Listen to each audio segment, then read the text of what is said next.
2 Chronicles 7. Now when Solomon had finished praying, fire came down from heaven and consumed the burnt offering and the sacrifices. And Yahweh's glory filled the house.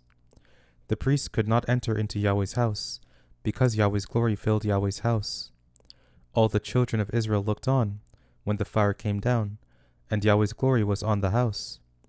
They bowed themselves with their faces to the ground on the pavement, worshipped, and gave thanks to Yahweh, saying, For he is good, for his loving kindness endures forever.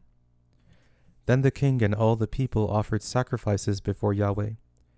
King Solomon offered a sacrifice of 22,000 head of cattle, and 120,000 sheep. So the king and all the people dedicated God's house.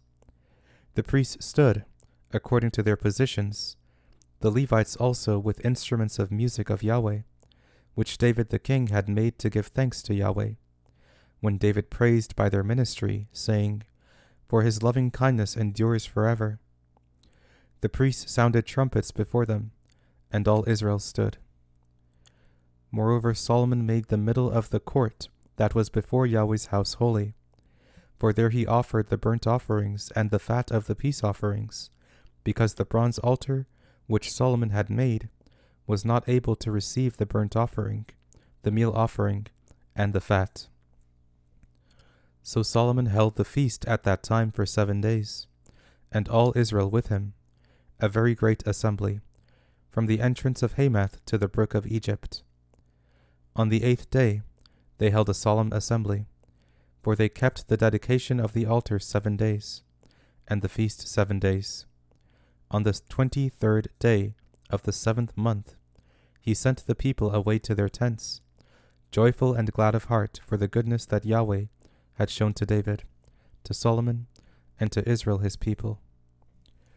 Thus Solomon finished Yahweh's house and the king's house, and he successfully completed all that came into Solomon's heart to make in Yahweh's house and in his own house.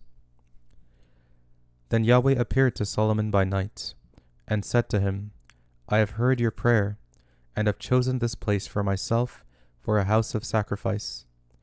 If I shut up the sky, so that there is no rain, or if I command the locust to devour the land, or if I send pestilence among my people, if my people who are called by my name will humble themselves, pray, seek my face, and turn from their wicked ways, then I will hear from heaven, will forgive their sin, and will heal their land.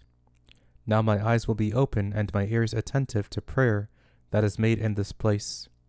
For now I have chosen and made this house holy, that my name may be there forever, and my eyes and my heart will be there perpetually.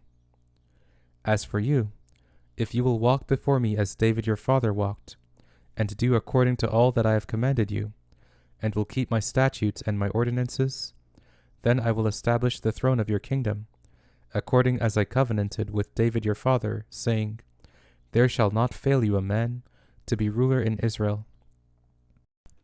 But if you turn away and forsake my statutes and my commandments which I have set before you, and go and serve other gods and worship them, then I will pluck them up by the roots out of my land, which I have given them, and this house, which I have made holy for my name, I will cast out of my sight, and I will make it a proverb and a byword among all peoples.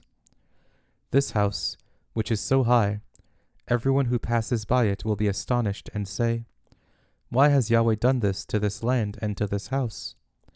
They shall answer, Because they abandoned Yahweh, the God of their fathers, who brought them out of the land of Egypt, and took other gods, worshipped them, and served them. Therefore he has brought all this evil on them.